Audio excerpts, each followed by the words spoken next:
হাদির জানাজায় নতুন ইতিহাস তৈরি হয়ে গিয়েছে। ওসমান হাদির জানাজায় যত লক্ষ লক্ষ মানুষ হয়েছে, বাংলাদেশে আমার বিশ্বাস এই মুহূর্তে সর্বোচ্চ ক্ষমতাধর ডক্টর ইউনূস মারা গেল এত মানুষ হবে না, হবে না এত মানুষ। ওসমান হাদির জন্য আকাশ বাতাস একত্রিত হয়ে মানুষ কেঁদেছে। ইমাম আহমদ বিন হাম্বল রাহিমাহুল্লাহ তিনি বলে গিয়েছেন, বাইনানা ওয়া বাইনাকুমুল জানাইজ, তোমাদের মধ্যে আর আমাদের মধ্যে পার্থক্য হবে জানাজার মধ্য দিয়ে।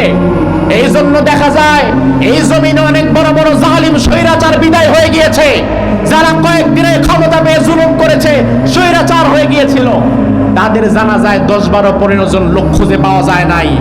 গুলি খাইছে যতটা, অতটা লোক ছিল না তার জানাজায়।